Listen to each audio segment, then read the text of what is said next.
Good morning. Welcome to a new session of this video classes.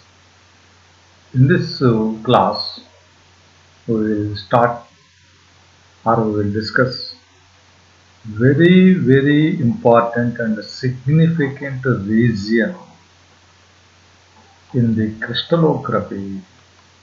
That is what is known as X-ray crystallography. X-ray crystallography is a source of so many phenomena,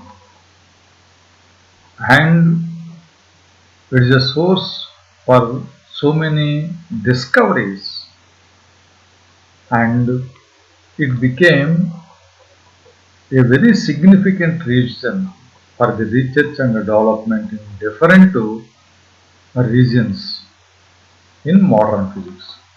That's why such a very important and very significant region, which is known as the crystallography or X-ray crystallography.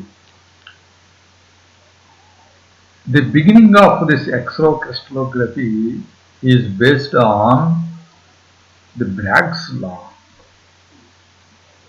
Bragg's X-ray diffraction law.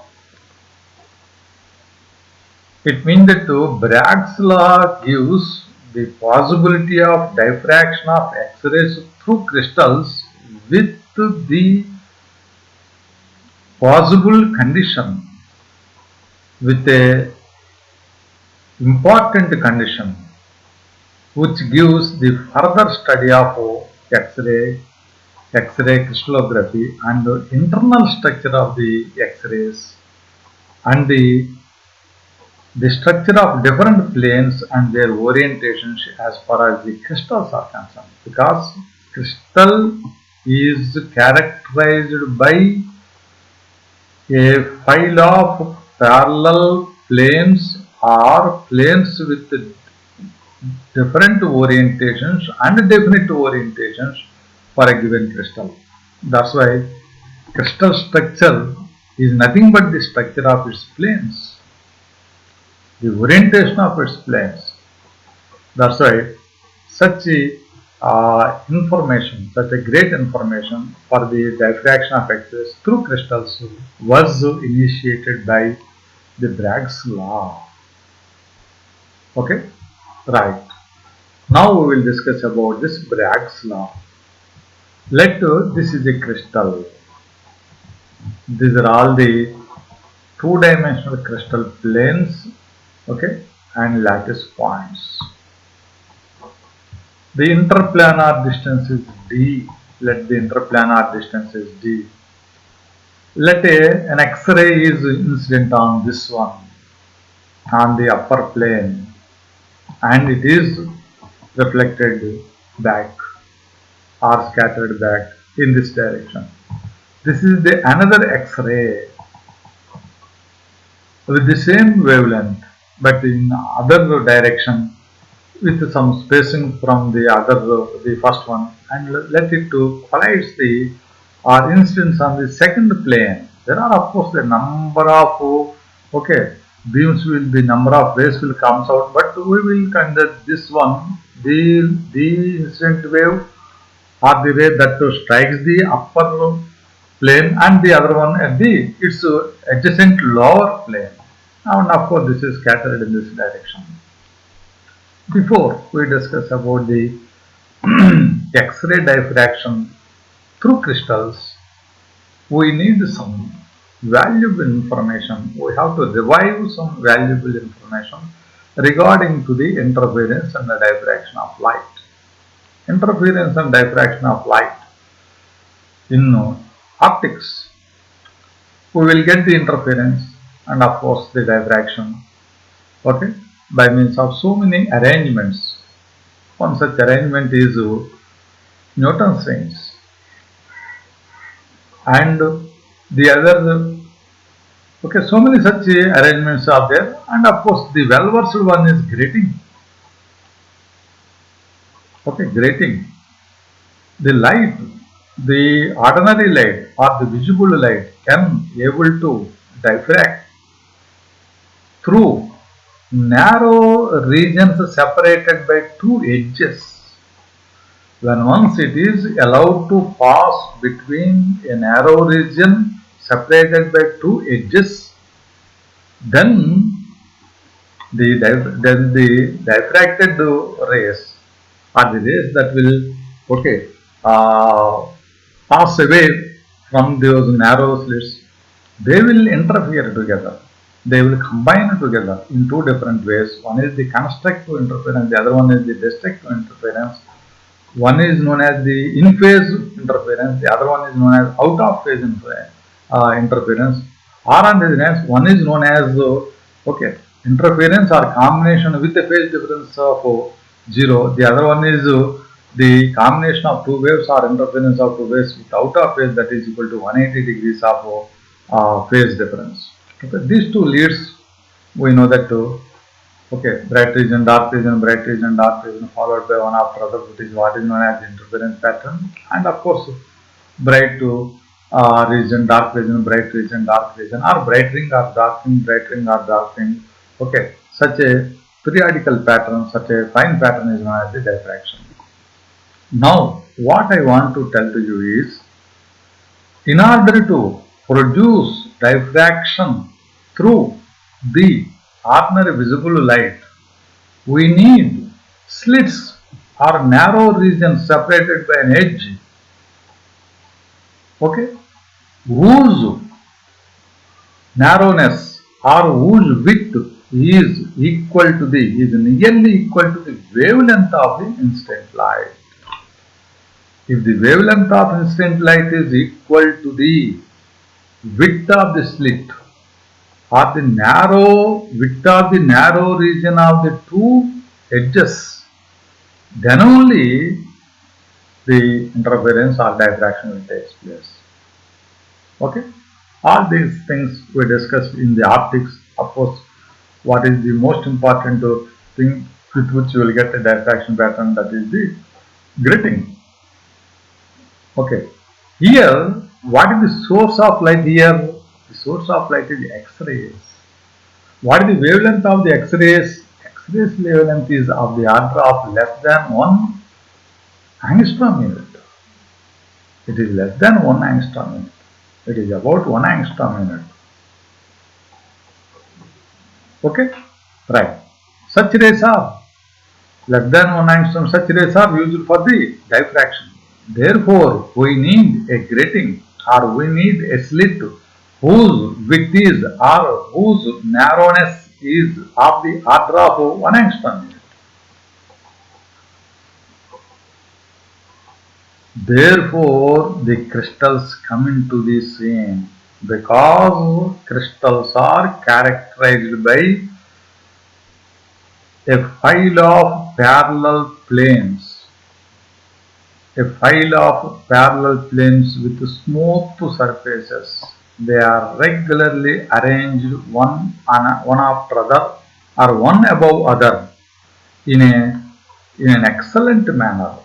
The distance of separation between the crystal planes is known as the interplanar distance d.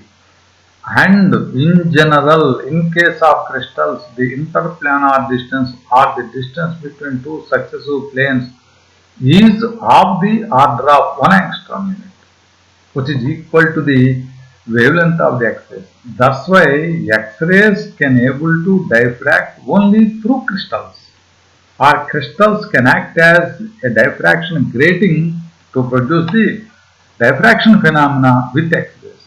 That is very, very, very basic thing that we should know about the development of this X-ray crystallography or diffraction, X-ray diffraction through crystals. Okay, right? Here the source is, here what is our material? Crystals. Okay, in case of crystals, what is the distance of separation between two successive planes? That is interplanar distance. That is very, very small, of the order of 1 angstrom unit. Therefore, what will happen? This will be shootable, or this will act as a shootable grating for the diffraction of the electromagnetic radiation whose wavelength is nearly equal to 1 angstrom unit. It is about 1 angstrom unit. What is such electromagnetic wave? X-ray is such an electromagnetic wave. Therefore, in order to produce diffraction phenomena with crystals, what is the suitable source? X-rays are the suitable source. Therefore, X-rays are okay the source of light for the diffraction through crystals, and this pattern or this phenomena or this wonderful region of the physics or wonderful part of the crystallography is known as the X-ray diffraction through crystals, right? All this is about for your information and basic knowledge regarding to the usage of X-rays for the diffraction phenomena through crystals. Right, come into again the Bragg's law. Okay, this is a crystal. I said this is one of the planes, this is other plane, successive planes. These are the lattice points. Okay, this is the light ray that incident on the upper plane. This is the light ray that is incident on the lower plane. Okay, right, they are reflected in this direction. Right, the what is this one? The angle of incident plane. This is the grazing angle. This is what is known as the grazing angle theta. Right. Okay, right. All these things are there. Now the thing is, if you observe the light ray that incident on the upper plane, this is the distance travelled by the light ray in the upper plane. This is the second light ray that incident on the lower plane. This travels this much of distance. If you draw a perpendicular from this point to this light ray, okay. Now these two light rays are traveled the same distance up to this one, and first one reflected light ray of the first one and reflected light ray of the second one. If you draw a perpendicular here, here also from here onwards these two also travel the same distance. But obviously, if you observe the diagram, the lower ray travels more distance. What is that more distance? This one. What I grazing here. This is the distance, extra distance travelled by the lower light ray or the other light ray. Therefore, there is a path difference between these two light rays. This path difference of light rays produces the phase difference. Okay. If the phase difference is 0, in some cases you will get constructive interference. If the phase difference is 180 degrees, in that case you will get the destructive interference. In that way you will get the diffraction pattern elsewhere here. And all this is basically due to the extra distance travelled by the lower light ray. What is the extra distance travelled by the lower light ray? From this to this and also from this to this. Okay, that is very important. Now, when X-rays are scattered from a crystal lattice, peaks of scattered intensities are observed. Peaks of scattered intensities means the scattered light is observed more intensities at particular regions. Okay, separated by less intensities, and this condition, and this will be arising due to the condition of the angle of incidence is equal to the angle of scattering. Okay, right? The path difference is equal to an integral number of the wavelength. When you will able to get the peaks intensities, if the path difference is equal to an integral number of wavelength, that is the condition. That is the condition. Okay, right. What is the path difference? This is the path difference. Therefore, we will try to derive the path difference here. Right. From this one. Okay. If this is theta, this is also theta, this is also theta. This is the, if you take this triangle, in this triangle, this is interplanar distance d. This is theta. We want this extra distance. Therefore, this is opposite angle. Therefore, this side divided by this side is sine theta. Therefore, this side is this side into sine theta. What is this side? D sine theta. Therefore, this is small part. Okay, this is small part in this triangle is d sine theta. Similarly, in this triangle also, this is small part is d sin theta. That's why what is the total extra distance travelled by the lower light ray, or the total path difference. Okay, path length is this plus this, that is d sin theta plus d sin theta.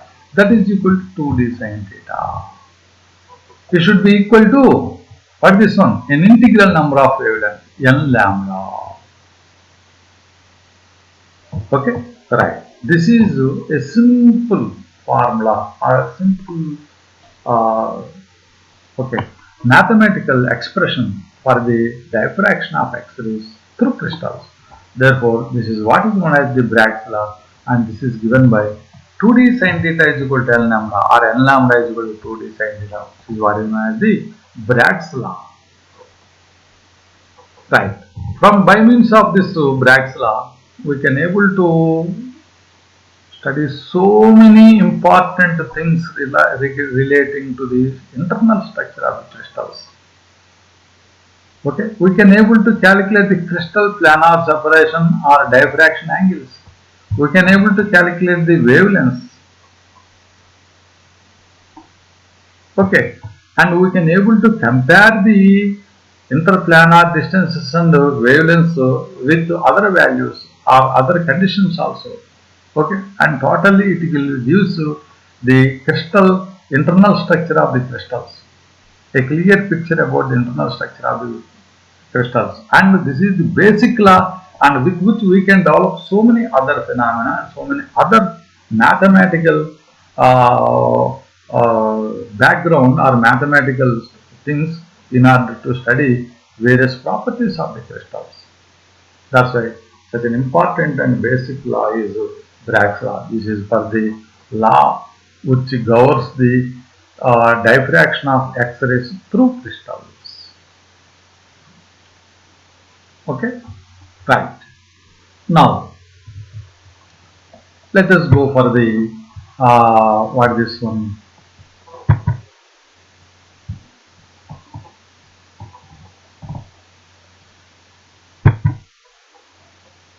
The Lave's method of X-ray diffraction pattern.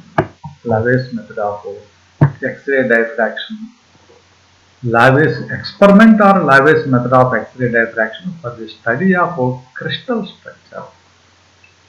Actually, after the development of Bragg's law, Bragg designed a spectrometer which is known as Bragg's X-ray diffraction spectrometer. By means of that particular device, we can be able to study the diffraction of X-rays from different crystals. And later, based on the Bragg's law and Bragg's X-ray diffraction method, so many other scientists proposed so many important things with their own experiments for the structure of, for the study of internal structure of the crystals. One such very important and very beginning experiment that was developed is Lave's method of X-ray diffraction. Okay, right. Lave developed an experimental arrangement or method to study the internal structure of the crystals and orientations of the crystal planes. Crystal planes is the heart topic, or it is the heart of the crystal. How crystal planes are arranged, what are the orientations of the crystal planes, what are the nature of the crystal planes is okay. All these things will give the the entire structure of the crystal. Right. We know that in 1912 itself, Maxwell proposed that crystal can be act as a three-dimensional grating for the diffraction of X-rays. Just now I said that because of the very narrow distance of separation between the two successive planes of X-rays, this narrow distance will serve as a narrow slit to produce diffraction pattern with X-rays, because X-ray wavelength is nearly equal to that distance of separation, that is the interplanar distance of the crystals. Therefore, crystal itself will act as a three-dimensional grating for the X-rays. Okay, that that is the basic thing for the development of this different methods or different experiments in order to study the internal structure of the crystals. Right. Therefore, the experimental arrangement that was proposed by Levy is as shown in the diagram. This is a source of X-rays. A fine beam of X-rays are allowed to pass through a pinhole calorimeter. A pinhole calorimeter. This pinhole calorimeter can allow X-rays of definite energy, definite beam, but it will filter any other extra things and it will allow a fine beam of X-rays, okay, without any scattering components, and a fine beam of X-rays are allowed to pass through a pinhole calorimeter.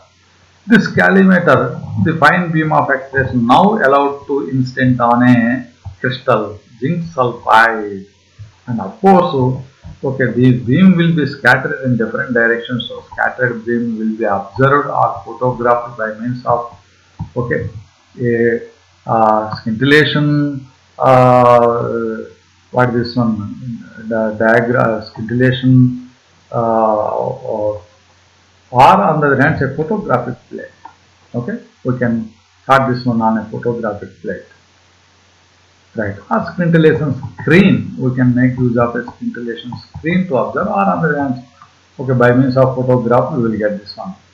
Right, this will be discussed here. A beam of X-rays with different wavelengths are allowed to pass through narrow calorimeter to produce a parallel beam, a fine parallel beam with, okay, will incident on this one. This fine parallel beam of X-rays may possess, okay, a range of X-rays, a range of wavelengths of X-rays. Different wavelengths will be there. This beam will incident on a zinc sulfide crystal, which will act as a grating. The beam of X-rays, while passing through it, the crystal will undergo diffraction. A photographic plate is arranged to obtain the diffraction pattern. And in this experiment, this is the this is the result on the photographic plate. On the photographic plate, there is a center black spot which is surrounded by a pattern of black spots with equal distances. Distance between the successive spots is same, and the distance of the whole pattern, entire pattern from this central hole is also the same. And this is the next pattern, and you will get so many such patterns of black spots are observed. Okay, right. These spots are regularly arranged. Okay, these spots are known as the Lave's spots, and this kind of pattern is known as the Lave's pattern. Right. The explanation for this one is this central spot is due to the passage of the X-ray beam directly. That is, the direct beam may collide sometimes. Okay. Okay. Right. That's why you will get to a central spot. The other spots are due to the right. The other spots are due to the diffraction of X-rays from the crystals. Here I will point out one thing before going to this material, that is, around the central spot there is a regular pattern of regular circular pattern of spots with periodic arrangement, and another regular pattern, and another regular pattern, and another regular pattern. If we study about, or if we consider about one regular pattern, okay, right? We know that incident X-rays possess different wavelengths. Therefore, in the incident X-rays, there is an X-ray with a certain wavelength. What is that one? There is an X-ray with a certain wavelength can satisfy with a set of planes of definite distance d. There are a large sets of planes. Take one set of plane. That set of plane, there is a set of planes with same orientations. Okay, with that same set of plane, the distance of separation is d. Okay, the incident wavelength, one of the incident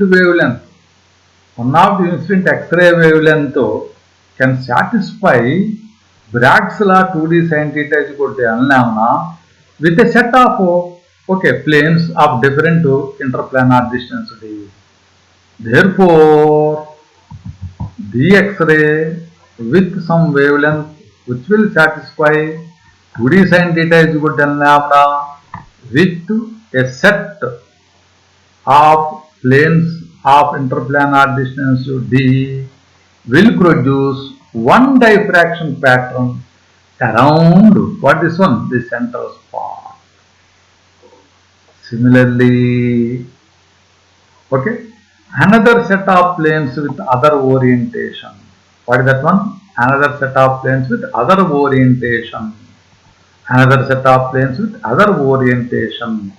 Another set of planes have different d value and lambda. For other lambda, they can satisfy, or they can, these two d, other d and other lambda will also gives the 2d sin theta is equal to n lambda pattern. Therefore, you will get another pattern of spots around this one, and similarly so many such patterns are formed around the central spot, one after other, one after other, one after other.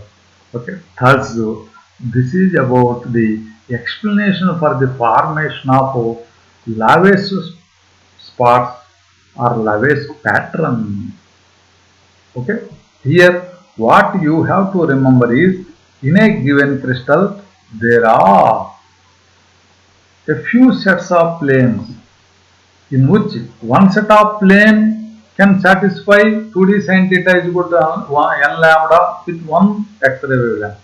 Other set of planes whose d value, interplanar distance, can able to satisfy the Bragg's law, that is 2d sin theta is equal to n lambda with another X-ray wavelength. In that way you will get so many such spots or patterns as far as the Lave's method is concerned. This is all about the explanation for the Lave's pattern. Here the uses and significance of Lave's pattern. Use of this method is to determine the wavelength of the incident X-rays. We can able to calculate the wavelength of the different. For example, in the incident beam there are different wavelengths.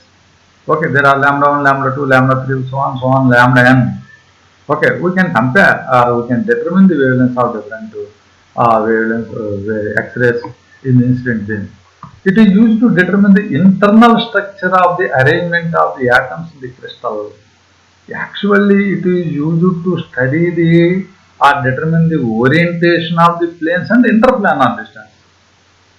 We can able to calculate the orientation of the planes and the interplanar distance. With the orientation of planes and interplanar distance, we can able to study the or determine the internal structure of the crystals and arrangement of atoms in the crystals. That is the nature of the base. Crystal is a combination of lattice and base. We can able to get more information and the total information about the base. Base means the arrangement of group of atoms or arrangement of group of molecules or the arrangement of group of ions. Therefore, we can able to study the internal structure of the arrangement of atoms. What is this one? In crystal by means of Lave's method. This is about the first experiment regarding to the X-ray diffraction with the crystals. And now we will go further. One very important and very interesting short note on reciprocal lattice. What is that one? Reciprocal lattice. Why reciprocal lattice? What the use? Actually, Bravais lattice. How many Bravais lattice arrangements are there? 14 lattice arrangements are there. Okay. Bravais lattice is known as the direct lattice. Okay, Bravais lattice is known as the direct lattice. Bravais lattice is known as the direct lattice. Then what is the reciprocal lattice and why the need of reciprocal lattice? Right. In order to study the internal structure of the crystals, in order to determine the very important parameters of the crystals,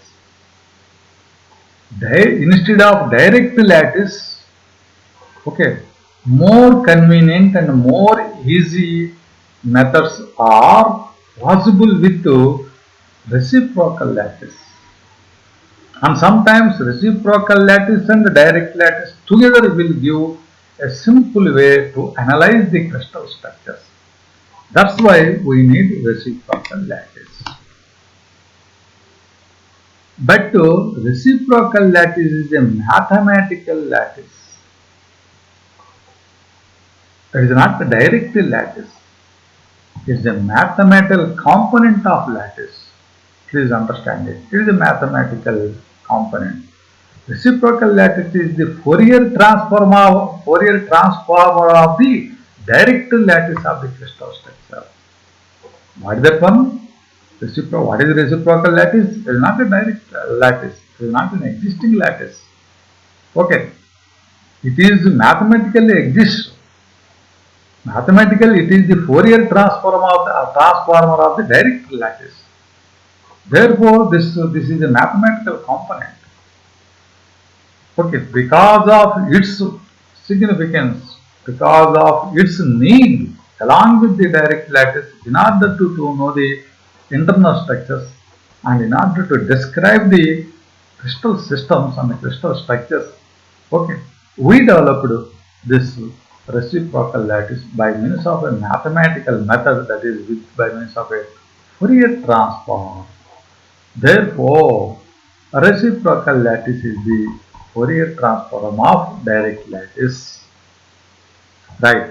Bravais lattice, which is known as the direct lattice, is a periodic spatial function in real space of the crystal structure. Real space of the crystal structure, all these terms seems to be mathematical terms, but physically crystal is a real matter. And inside this crystal, there is a lattice space. Even though lattice space is a imaginary area of points, there is a lattice space. That lattice space is known as the direct lattice space. At each and every lattice point, base will be there. Therefore, that is what is known as the Bravais lattice. Therefore, that is the real lattice, and that is there in the crystal. Therefore, it is known as the crystal is a real space. Right. But whereas reciprocal lattice, just now I said that reciprocal lattice exists in the reciprocal space or the momentum space. What is that one? The momentum space. Right. Reciprocal lattice, the reciprocal of the reciprocal lattice becomes the original lattice. Of course, this is a mathematical property. Right. Reciprocal lattice is used to the analytical study of the periodic structures. Just now, in the beginning itself, I said that because of its importance and the need to the analytical study of the internal structure of the crystals, we developed this, a mathematical lattice, this reciprocal lattice. Therefore, it is used to study the analytical study, it is used to study the periodic structures of the crystals. Right. It is very helpful in the theory of X-ray diffraction. Right. Again, it is also helpful in the X-ray diffraction. In the Lave's X-ray diffraction, the momentum difference between the incoming and the diffracted X-rays, just have a look about the Bragg's diffraction. Okay, that is in the Bragg's diffraction, an incident light ray and What is that one? Diffracted. Incident X-ray and diffracted X-ray. When incident X-ray collides the crystal lattice, okay, and when once it is diffracted, there is some momentum difference between incoming ray and outgoing X-ray. The difference between the incoming and diffracted X-rays of crystals is the reciprocal lattice vector. You know that lattice is designed or described with lattice vectors in three dimensions, that is A bar, B bar, C bar. Here the reciprocal lattice is also having lattice vectors. These lattice vectors are in the form of momentum difference vectors. That is, these lattice vectors are nothing but the vectors which is the difference of momentums of the incident or incoming X-ray and diffracted X-ray. Therefore, reciprocal lattice vectors, A bar, B bar, C bar, or A prime bar, B prime bar, C prime bar are developed with the momentum difference vectors or the difference of momentum, of the incoming and diffracted X-rays. That is very important thing we have to remember in the development of reciprocal lattice. Reciprocal lattice vectors are the vectors which is the momentum difference vectors of the incoming and diffracted X-rays. Right. Therefore, the diffraction pattern of the crystals can be used to determine the reciprocal vectors of the lattice. Okay. From diffraction of the crystals, we can able to get the reciprocal vectors. With the reciprocal vectors, we can develop the reciprocal lattice, and with the reciprocal lattice, we can able to study the internal structure of the crystals and describe the arrangement of the atoms with the help of the original lattice. Okay. Right. The reciprocal of simple cubic lattice is also simple cubic. Here we will discuss about three important things. Reciprocal of simple cubic is also simple cubic, but the side is 2 pi by A. Kind of a cubic lattice. Cubic lattice of side A. Its reciprocal is also a cubic lattice, but the side becomes 2A, 2 pi by A. That is the difference. The reciprocal of this lattice of FCC, facies-centered cubic lattice, is body-centered cubic lattice. The reciprocal lattice of BCC is FCC, body-centered cubic lattice is facies-centered cubic lattice. Okay, that's why this will give how the reciprocal lattice and the direct lattice are transformed together from one to the other. Here, if you observe, reciprocal of FCC is BCC. It means that if you take the Fourier transform of FCC, facies-centered cubic lattice, you will get the body-centered cubic lattice. That will be the reciprocal lattice. Therefore, the reciprocal lattice is much useful along with the original lattice or the real lattice or the Bravais lattice in order to study the internal structure of the crystals, arrangement of atoms, and so many other very important information in the crystal structures, in the crystal structures. Thus, this mathematical concept of reciprocal lattice was developed. Okay, right? See you in the next class. All the best.